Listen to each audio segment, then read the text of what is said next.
Hello again, YouTube. This is Tyler with Legendary Vegan Art. Now, in my last drawing video, I mentioned that I had ordered some paints and was waiting a while for them to come, and fortunately they are here now. They are from a company called Colors of Nature. They're based in Canada, and they sell a variety of vegan-friendly, cruelty-free art supplies. Now, this is a sampler of all of their watercolors. They're on these little swatches on some watercolor paper. You can just re-wet these and paint with them like normal. And they offer a really nice variety, not a super full variety, but a nice variety of earth colors and a few extras. Now, with the exception of chromium green, ultramarine blue, titanium white, and ultramarine violet, these are almost all sort of your standard earth colors, your ochres, your umbers, your siennas, and a few variations. They have a lot of shade variations like lights and darks. And it's a really good assortment. Earth colors are great because they're very, very light fast, they're just not going to go anywhere with time, and they're just very convenient to use. And aside from the sampler, I got some tubes. I didn't just get this little sample set.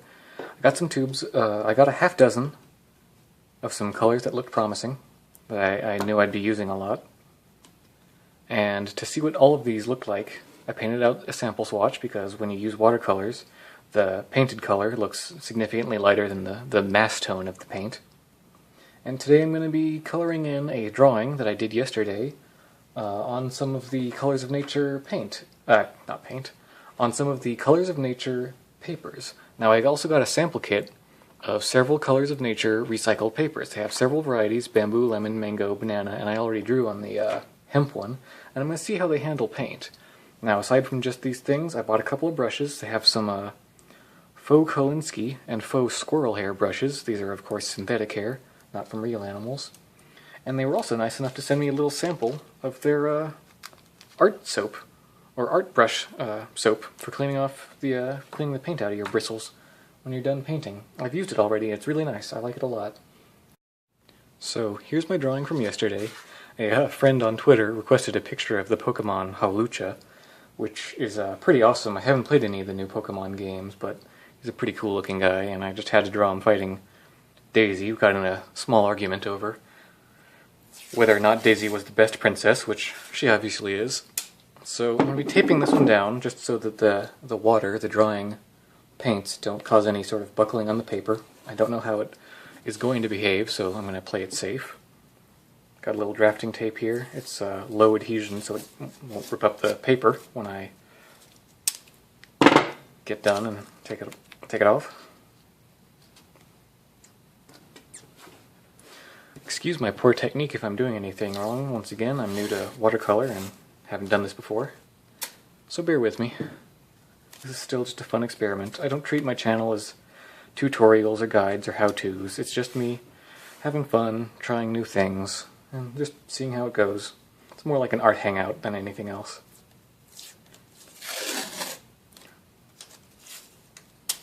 Okay, let's get this top edge painted and get started. Let's try and leave that top of this nice little heart here, so I don't paint over that. Okay, so I have my paints up here. I'm going to be painting from these sample kits because it's a small painting, and I don't really need to use my tubed paints just yet. I've got lots and lots of plenty of paint on the cards. It's going to be just fine. One thing I will note about these is that there's a floral agent used in these as a preservative, and they smell very flowery when you get the paints wet and start painting with them. They release this very floral scent. It's very noticeable. It's not bad at all. It's quite nice, but very strange. Most other paints aren't nearly so strongly scented. So, to get this nice little orange hem, I'm going to work right to left, since, as you can see, I'm left-handed, and I don't want to get my my hand stuck in any of the wet paint, so I'm going to work right to left. I'm going to get this hem here of Daisy's dress done in a burnt sienna. I think it's going to be a nice earthy orange. Might be saying, well, this isn't really a full gamut of color for such a, cartoony sort of character as this that you might normally use. Might use some brighter, more modern colors, and I'm okay with that. I take that as a sort of acceptable limitation. Oopsie, dropped my phone. I take that as an okay limitation. And I accept that limitation. I don't really mind. Let's see how this looks. Right.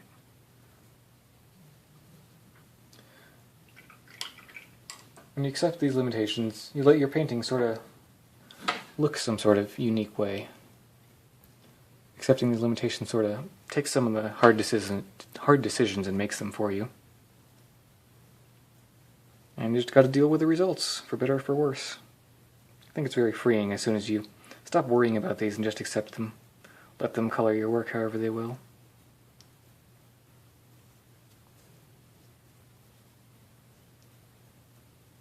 Might need to adjust my lighting. I'm getting in my own light a little bit. Yeah, let's move this a bit to the side. Hopefully that's better.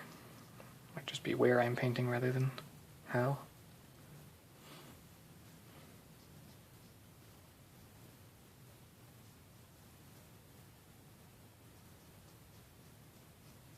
So I'm going to try and identify what other areas on this painting are going to be the same sort of orange color.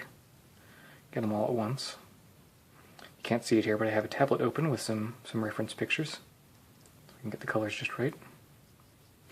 Or about right. I just spent that whole rant talking about how they weren't going to be exactly right. But it's good to have some reference on hand to remind you of what you're aiming for. I'm a little crazy about reference pictures whenever I'm watching a show that I think I might like to draw characters from. I just take screen caps like mad, keep them in a bunch of folders I have on my computer. I'm not saying you have to do this, but it's helpful. Something you'd rather have and not need than need and not have. To sound a little cliched, but I'll go there. I don't mind. Because it's true. Okay. Yeah, looks like these two areas are going to be about the same, so let's fill this in. I know I'm violating my left to right by skipping this region here, but it's going to be close enough.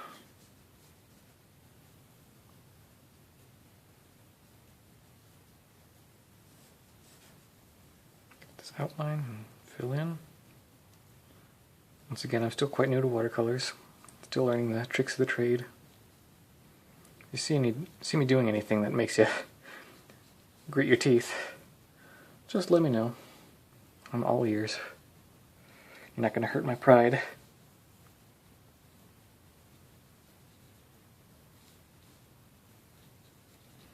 Perhaps I might switch to one of my bigger brushes for the larger areas. I didn't get them from Colors of Nature, but I think I'll cheat a little on this review video and for the sake of expediency. I won't mind. And this is a watercolor pencil, or rather water-soluble graphite that I'm used to make this drawing, so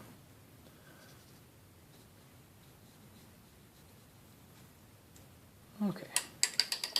Anything else? It's that sort of same orange on Daisy?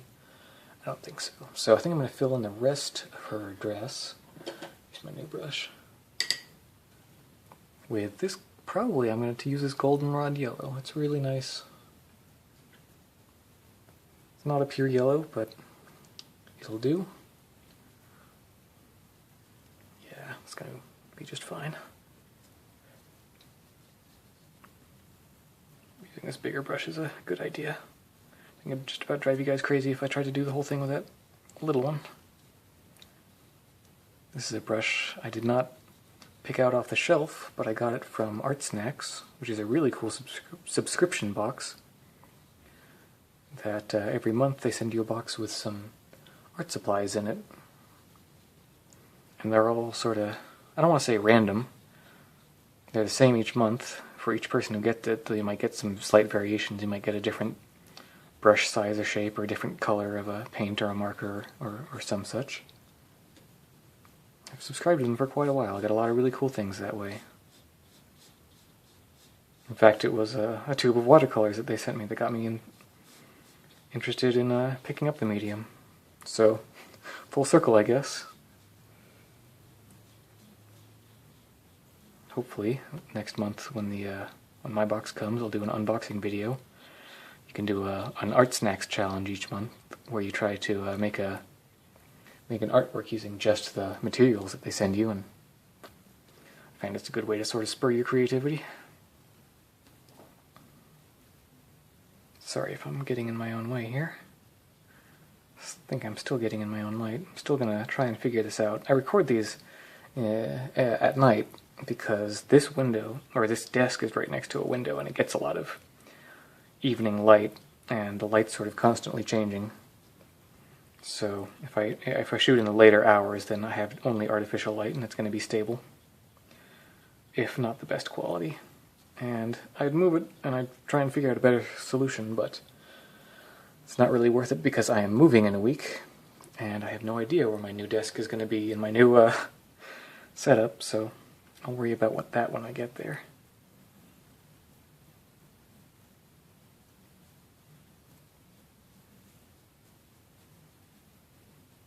I can just go right over these lines, not smudge them too much, but just go right over them and keep their integrity. I don't want to get these sort of white fuzzy lines that I'd otherwise wind up with if I don't go all the way up to the edge. I think that'll be just fine. Sorry if I ever start to mumble, it's easy to forget that there's an audience, forget that I'm recording and need to speak up to a certain level. Because it's just me here. Painting and having a good time.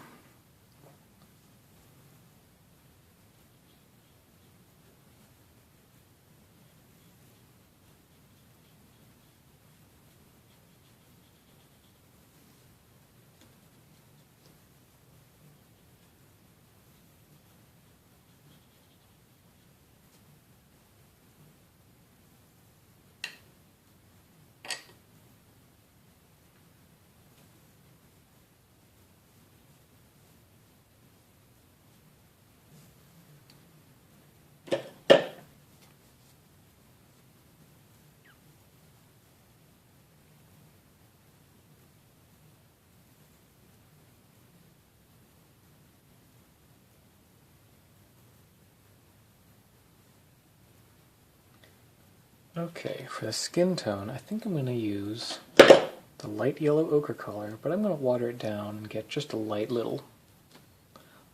tint of it, so I don't make her skin look too yellow. And let the sort of natural color of the paper fiber. I think this is too wet, actually. Well, let me just dab that away. Not enough pigment in that.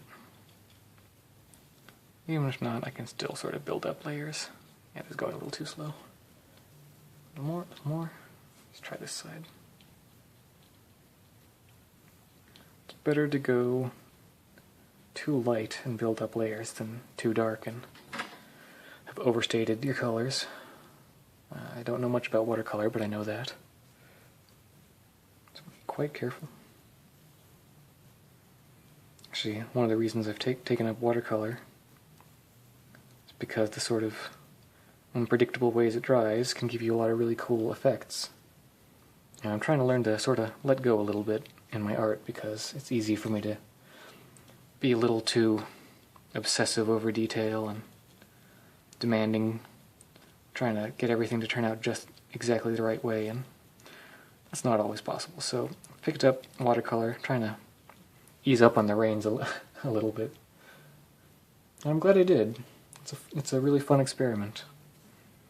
Just going to use a nice rosier color for these lips a little later. Get the neck here. I'm going to use probably just the natural paper color for the white of her these dress trim details. It was a good skin color. I like the way this turned out. Okay.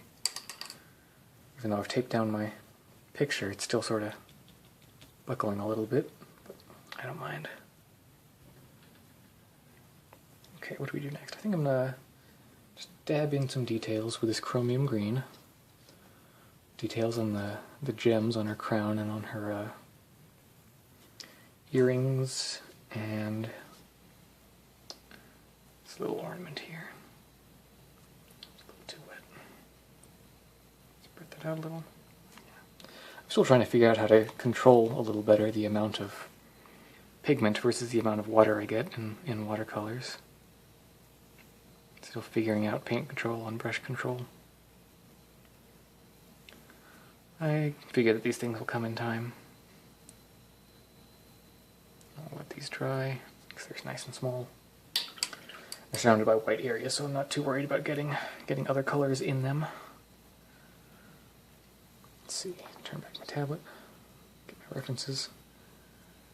Okay, and I think I might actually use this same goldenrod yellow on the crown, because all the reference I have, it's just about the same color as her dress. Let's get a little bit of that wet. That'll be fine. Getting it pretty saturated here though to get a nice royal golden crown sort of color. Get a good amount of pigment load on here. Sorry about the lighting. Should have prepared for this a little better, but hopefully in the new place I'll have a nicer setup. Okay, it's looking good. Let's get this paint swatch back. I might use this vermilion red for her hair, which is a nice sort of reddish brown. Yeah, I think that sounds good to me. Okay, vermilion red. Let's get some water on here. Actually use this dropper bottle. Doing it bit by bit with my brushes. A little too slow. Don't want to make a mess. Sure, my brush is nice and clean. It's the thing I like about water media, like watercolors and acrylics. It's really easy to clean out your brush and start fresh with a new color. I've been doing oil painting for a while and just struggling to really get a handle on it.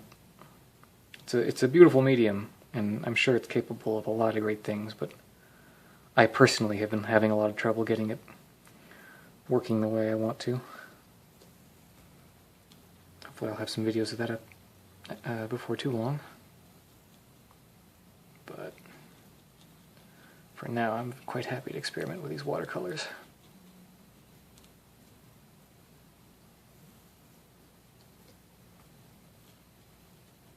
I like this color. It's working out well. There's a little sort of bang dipping down here. Gotta keep reminding myself to make these color regions meet so I don't leave those nasty white lines everywhere. A little too much water on my paint swatch.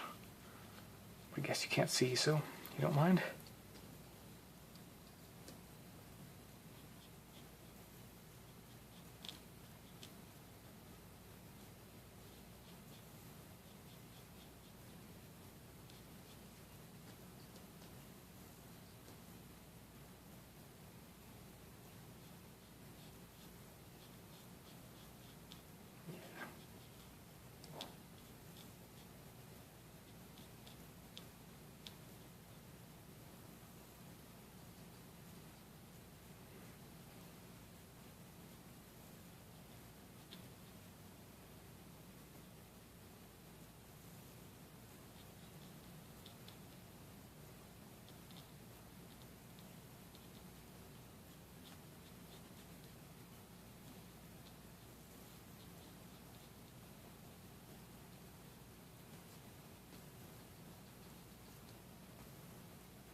Okay, so my references, it looks like Daisy has light blue eyes, so I'm going to get another nice watery, not too strong mixture of this ultramarine blue. And fill these in carefully.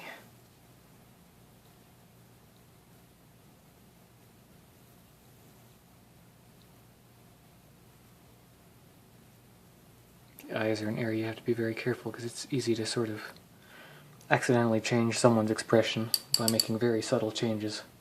Might not always mean to. Oh, it looks like I missed a little area of his skin tone with that ear sticking out a bit there. Just get that.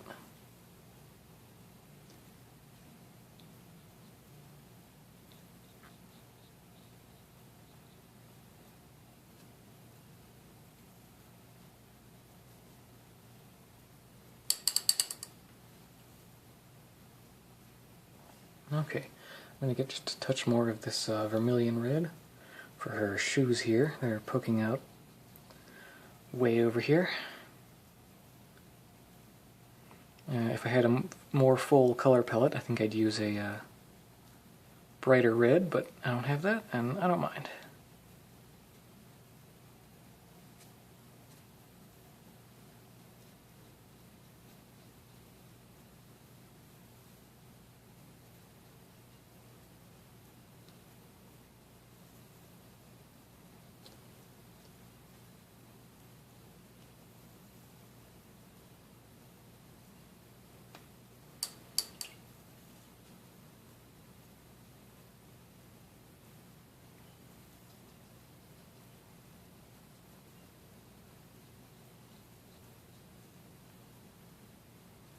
Clean up some of these lines.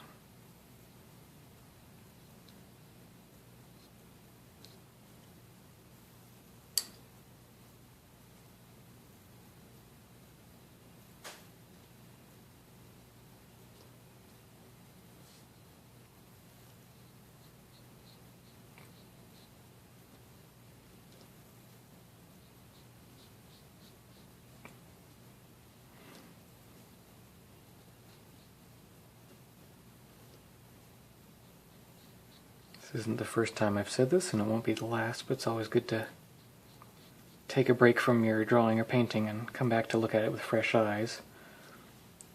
Usually not so good to do it in one long sitting, because then you get tunnel vision. Can't see your own mistakes. I'm going to do the best I can. A good sort of substitute was just to work on different areas. Come back to them just out of principle, even if you think they're okay the first time. Give them a second look. I have to keep cleaning up some of these areas, but I don't mind. Yeah, this dress needs to be a little darker. Once again, good to build up layers. Alright, haven't done the lips yet. I might just do a little more saturated of the light yellow ochre that I've done for the skin tone. Actually, I might just leave it and come back later when I have a better idea. There's no shame in doing that. Alright, let's change my references on my tablet up here over to the Hawlucha. Let's see how I'm gonna approach this. So I'm gonna use the chromium green for the green areas on him, and probably maybe the vermilion red again for his red areas. He's got some orange, which I think I'm going to reuse the burnt sienna, and some yellow, which I'm probably going to use the goldenrod yellow. So he's going to have very similar colors, except for this guy's going to have much, much more green. Okay, let's... I'm going to start with a red. It's a nice red area done. Whoops. I seem to have left off a little defining area. It separates red from white from green. How does this look? Yeah, about like that. Okay, I can leave this side just red. Okay, so yeah, white, green, red, white, yellow, and green little winglings. Okay.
Alright, one of the most satisfying points in a painting is when you get to just dab on the last little details and get to call it done.